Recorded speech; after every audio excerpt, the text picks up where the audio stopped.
Hey guys, it's me again, Arisa, and welcome back to my YouTube channel. So for today's video, I'll be doing a what's in my bag video finally after a year of not vlogging or uploading. Kung hindi pa ako i-message or email ng YouTube. Ano na sis? Magbe-break na daw kami kapag hindi pa ako nag-upload. Eh, hindi talaga ang mag-upload ang lola nyo. Ano na be?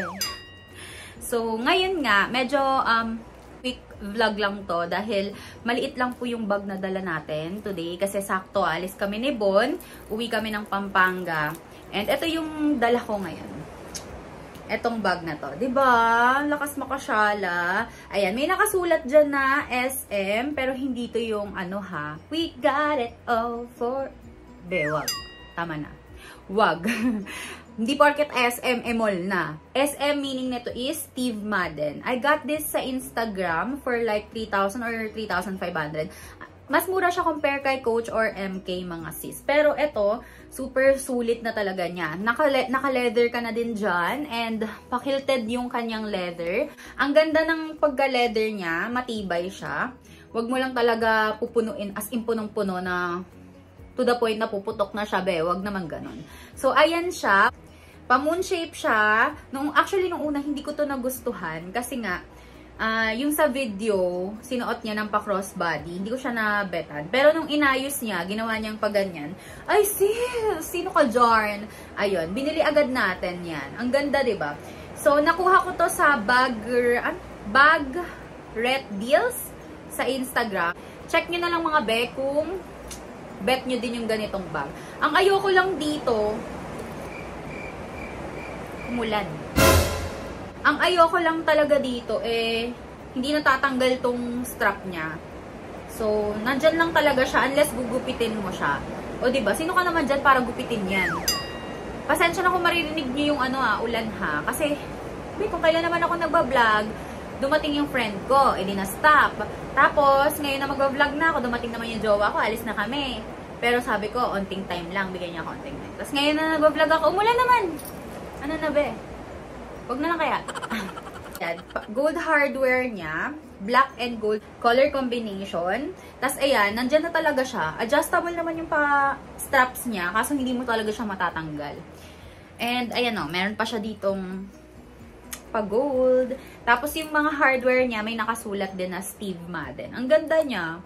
Super nice na tong bag na to. Tapos, ang gusto ko dito, mahaba yung kanyang gold chain. Unlike yung iba na super nasa kilikili mo ng ganyan. Ito, medyo mahaba siya. Kaya, carry-carry talaga. Lalo kapag makikipag-date ka lang or quick errand lang, super nice na itong bag na to. Ayan, ito yung dadalhin ko ngayon. Meron lang siyang one zipper compartment dito. Main compartment. Ito yung loob niya. Ganyan yung loob niya. Actually, simula nung nag-resign ako, konti-konti na lang yung dinadala ko. Yung as in, kailangan ko lang for that day. Unlike dati, na sobrang dami. Parang nandun na yung tita mo, tito mo. Pero ngayon, mas konti na siya. So, ayan yung laman niya ngayon. Unahin na natin tong aking hand gel. This one is from Bath and Body Works. Ang bango niya, super bango. Tapos, minsan ko lang naman siya gamitin. Hindi naman kasi ako sanay na laging basa yung kamay. OMG. Alang arte mo! And then, ayan. Maliit siya, oo, pero marami ka ring malalagay. Small but terrible. Next natin is itong aking lipstick from O2O. Ang shade nito is 01. Ito para lang tong My Lips But Better, ganon. Ginagawa ko siya pang ombre. Ito yung ginagawa ko sa buong lips, tapos maglalagay ako ng dark dito sa inner. Ayan. Ganda niya, no? Ganda nung kanyang design. Pang classic-classic. Kaya ito na lang din yung dinadala ko. And then next, meron tayo ditong, syempre, dark shade na lip tint para naman dun sa inner lips. This one is from Bare & Bliss. Ayan, dark siya. 09 ang kanyang shade. Ayan, ganyan siya. Super simple lang. Nilalagay ko naman yan sa inner lips. Nagdadala lang din ako ng water tint para just in case tama rin ako. Ayan, meron akong ganito. This one is from Manic or yung kay Nicole Kaluwag. Actually, binili ko lahat ng shades nito. Pero, nawiwirdohan ako kasi walang nakalagay na shade. So, yung tatlo na yun, nung binili ko yun, nalilito ako alin dito yung red shade, Yung pink shade, makikita mo talaga. Pero yung red, tsaka yung medyo violet, medyo same kasi sila. Kaya hindi mo talaga makikita. Suggestion ko lang sana dito. Huy, nag-suggest. Di ka magsasuggest. Hindi napapanood to ni Nicole. Dapat mayroon lang siyang shades. Kahit number lang. 1, 2, 3, ganun. So, ayan. Super cute na to. More on a violet na nagiging pink. Ang ganda niya kasi nakakaputi siya. Ayan. Ganyan yung shade niya. Water tint siya eh. Kaya bet-bet ko. Tapos, mabilis din siya mag-set. Kaya, dapat pag ginamit nyo to, super bilis nyo mag-blend. Ayan. Ayan lang siya. And then, ito na yung laman niya. Diba sabi ko sa inyo, konti lang. And meron ako ditong wallet. Itong wallet na to, ito yung dati ko talagang favorite na wallet. This one's from Coach. Nabili ko to naman sa FB. Sa Facebook ko to nabili. Kung napanood niyo yung ano ko, yung row 1 ko na bag, nandun yun. Nakalink dun yung Facebook page kung saan ko nabili yung bag na yun. Same lang kung saan ko nabili to. Ayan, ganyan siya.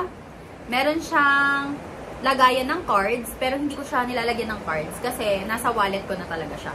Kasi ito, ginagawa ko na lang siyang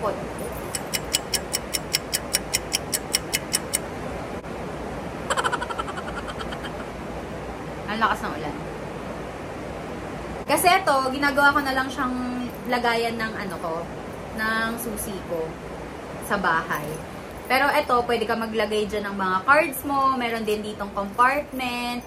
Tapos may chain siya. Ang ganda, diba? Dyan ko na lang kinakabit yung susi. Tapos ginagawa ko na lang din siyang coin purse. Ayan. Puro coins na lang para pag tinatamad ako. Minsan naglalagay din ako ng paper bills kapag may mga sukli-sukli. Naglalagay na rin ako dito. Tapos pag maliit naman yung bag ko, as in yung super liit na bag, ito na lang yung dinadala ko. Kukunin ko lang yung card na importante, tsaka pera. Ayan. Hindi na kasi ako cash din ngayon. Tapos, ayan na lang yung laman niya, ang konti. Pero, imaginein mo, galing yan dito lahat. Diba? Ang laki niya. Sobrang surprising. Nakakagulat, diba? Na dito sa liit na to, kasya yun lahat, diba? Ayan. Next natin, nandito yung isa kong phone. Ito yung gamit kong pang vlog dati. Yung 11. Ayan. Ngayon, yung gamit ko yung latest ko na phone. Pero, ito yung pang-vlog ko dati na ginagamit. Yung iPhone 11. Sa mga nagtatanong, kasi may mga nagko-comment sa video ko na anong gamit kong phone, bakit ang linaw. Ito yun. Tapos ngayon, ginagamit ko naman to kapag nagla-live ako sa TikTok or kapag lobat na yung phone na yan. So, ayan lang yan siya. Next, I have here compact powder. Ayan. Ito na din yung ginagawa ko sa salamin. Di yan mawawala sa akin kasi mahilig akong tumingin sa salamin. Actually, itong powder na to, hindi naman to madalas nagagamit. Hindi kasi, pag nagre-retouch kasi ako, hindi ko talaga nire-retouch yung powder ko kasi nagkikrease siya. Kaya ang nare-retouch ko lang talaga is lip tint lang. Ayun. Ang ginagawa ko na lang, nag-oil control sheet na lang ako para hindi siya magbuo-buo. Kasi pag nagpatong ka ulit ng powder, mas magbubuo yung makeup mo. Ayan siya. Ito, Fit Me, gamit ko ngayon. I have here, ayan, perfume. Ito, legit na perfume to. Pero meron akong dupe. Ito kasi is Good Girl, Carolina Herrera Good Girl. So, ang ini-spray ko is yung dupe. Tapos, ang dinadala ko ito. Para pag nag-retouch ako ng pabango, ito na lang yung nilalagay ko. At least, mas long-lasting siya. Ayan o, mauubos na siya. Ito, lakas makaano, babae lang, ganon, chicks. Yung parang nangingitlog, ganon. Huy! Cute, diba? Ang liit niya. Dati meron akong maliit na lagayan ng mga perfumes. Kaso grabe, nung gamit ko yun, lahat ng bag ko may ganon. Tapos litong-lito ako, hindi ko na malaman kung alin yung mga pabango doon. Iniisa-isa ko pang amoy yun. Dapat pala may names para hindi nakakalito. Or dapat isa lang. Hilig mo sa marami. Next, I have here, ayan. Ito si aking pendant to na Evil Eye. Ayan, ganyan siya. I got this sa TikTok. Hindi ko na maalala kung magkano, pero yung ganito is, meron na siyang parang prayers or dasal. Para sa mga evil eye, alam niyo na siguro yan. Siguro familiar na kayo sa mga ganyan. Eto, pag hindi ko siya suot, nilalagay ko siya sa bag ko or sa wallet ko. Para at least protected pa rin ako. Pero kapag nasa mood naman ako, sinusuot ko naman siya ganyan. Maganda rin naman siya. It's just that hindi lang siya bagay kapag naka-gold necklace ako. Hindi siya bagay. Pag dinoble kong ganyan, hindi siya bagay. Kaya, ginagawa ko, nilalagay ko na lang sa bag ko. Pero basta lagi ko naman tong dala. Pag nalilimutan ko, nakasingsing naman ako na Evil Eye din. So, ayan lang siya. Super cute. And then last is my wallet. Ayan, wala na.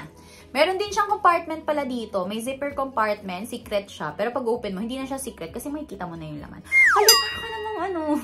Tapos, meron din siyang mga maliliit pa siya na bulsa dyan. Pero hindi ko naman nagagamit yan. Kasi yung main lang talaga yung nagagamit ko dito. Tapos, eto ngayon yung wallet natin, mga badang. Ayan, ito yung wallet ko ngayon. This one is from Coach din. I got this sa Click and Shop sa Facebook. Simula nung parang maalala. Basta, lagi na ako doon nagtatanong. Pag may gusto ako na bag or wallet, doon na ako bumibili. Sa Click and Shop, recommended ko sila kasi maganda yung service nila, nag-update sila. Tapos, sa naman, meron din akong isang affordable US designer, ganun, parang ganun. Sa Facebook din, pero hindi ko pa na-try umorder sa kanya. Kasi, pag may gusto ako, lagi dito talaga ako umorder kay Click and Shop. Ayan, ganito lang siya. Leather din siya. Ang ganda ng pagka-leather nito. Tapos, ang pinaka-bet ko dito is, meron siyang chain. Mahilig kasi ako sa mga sa mga palawit. Kaso, huy, hindi ka mahilig sa lawit dyan. Ay, palawit pala. Ayan, meron siyang chain na ganyan. And ang maganda kasi sa chain ng Coach, hindi siya nag-fade or kahit na nagagasgasan siya, hindi siya pangit. Vintage kasi yung kulay niya. Kaya kahit na magasgasan siya, hindi siya halata. Diba? Ang ganda. Ang ganda niya. Tapos, dalawa pa yung zipper compartment niya. Tapos, may snap button siya dito sa gitna. Etong dalawang zipper compartment na to, barya lang nilalagay ko dyan. Yung mga coins ko lang nilalagay ko dyan. Minsan, pag tinatamad akong maglagay sa loob, ayun, nalalagyan ko ng bills. Ayan. Tapos, dito sa loob, puro mga cards na yan. O, diba? Gusto mo yung may mga cards. Huy, may ID na din ako. Bakit? Ayan. Ganyan lang siya. Tapos, dito yung bills. Actually, wala na akong cash kasi di ako mahilig mag-cash ngayon. Most of the time, cards na yung gamit ko or transfers, gano'n. Di ko alam bakit. Hindi ako masyado nag-withdraw. Tapos, may compartment siya dito. Marami siyang lagayan. Sobrang ganda niya. Tapos, ang tibay nito, kahit na, ayan, meron siyang chain, diba? Tapos, may pinagkakabitan siya dyan. Hindi nasisira, hindi siya nahihigit. Diba yung ibang may ganito, mabilis matanggal? Ayan ha, hindi siya talaga natatanggal. Sobrang ganda nito. Actually, ito yung parang pinakamatagal na wallet na ginamit ko. Kasi, pagka bumibili ako ng wallet, 2 months, tatanggalin ko na siya, magbabago na naman ako. Sobrang bilis ko magsawa. Pero ito, kapag pinapalitan ko siya, parang nalulungkot ako. Parang mas gusto ko talaga siya. Ayan yun, ang ganda. Diba, ang ganda niya? Ayan. Ayan lang yung laman ng ating bag. And naghihintay na sa atin si Bon kanina pa. So, kailangan natin umalis. Kailangan natin tapusin tong vlog na to. Kung nagustuhan nyo tong video na to, mga madam, mga sister, mag-subscribe na kayo dyan, mag-like and mag-comment para alam ko naman kung ano yung next na gagawin ko, okay? Thank you so much for watching this vlog. Kahit wala siyang kwenta, hindi ko alam kung anong klaseng vlog ba to. Nag-inarte lang ba ako or I don't know. Oh my gosh. So, yun lang mga madam. Thank you so much for watching. I hope you subscribe on my channel. Like this video, comment down below.